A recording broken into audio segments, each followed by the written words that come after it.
Hi, I'm JB with Moss Epoxies. We're here at ShipShape TV's archives going through some of the great video that they have and tips and techniques and how-tos so that you can see how to use our products. Let me bring up the speed on what we've had to do so far to the boat to get it ready to put in the stringer system and the draining system. Originally, this vessel had an inner liner in it along with a deck, and we didn't really like the layout of the inside of this boat. And a lot of boats out there are like this, where they have a really good, nice hull on them, but they lack functionality on the inside. So we changed things around on our boat. What we did is we cut the inner liner out by using a circular saw. We came down maybe 4 or 5 inches off of this gunnel right here, and we just followed the entire inside of the structure and got that down away from the boat. Then we sectioned it in order to lighten the weight so that we could remove it from the vessel. Now we also noticed that the wood on the transom was very wet. In fact, it was so wet it could have very well been rotted, especially down low. And after closer examination, that was the case. After we discovered the failed wood, we thought that it would be more prudent if we replaced the entire transom rather than just a section of the transom. And how we did that is we had to cut the original inside skin of fiberglass away from the boat. We used the cut-off wheel for that, and we pried that skin away from the wood, and then began the laborious task of removing the wood from the transom. Literally, this took us over a week to do.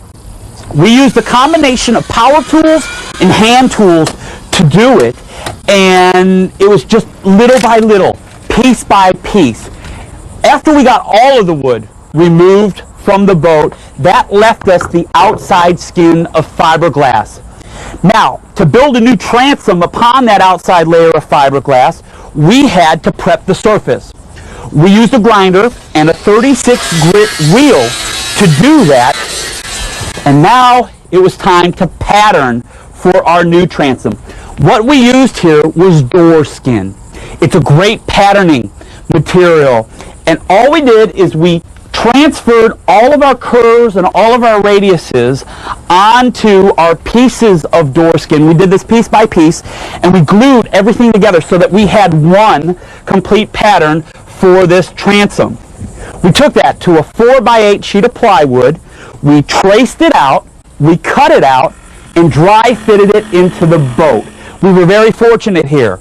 One piece of plywood was going to be able to fit in there. It's going to be very structurally sound. This is what we used. We used 5/8 inch thick marine grade plywood for our first layer. And what we had to do is we had to make sure that we put some type of a fiberglass mat in between the original fiberglass layer of the boat and in between this new piece of plywood. We wanted to make sure that these two substrates were going to bond together. And once we wetted that mat out, we put the piece of plywood in, making sure that we encapsulated every square inch, going around all the edges. We don't want this new transom to rot out on us again. Now, what we did from there is we built the transom's thickness. We went with a total of 4 layers of 5/8 inch plywood. Again, by tracing it out using our template onto 4x8 sheets of plywood. And we didn't have to use fiberglass mat in between the layers of plywood.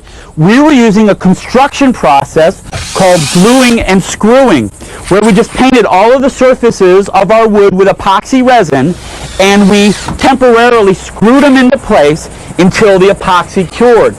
Once the epoxy cured, we removed the screws and we filled in all of the holes with resin, and then we used this material right here.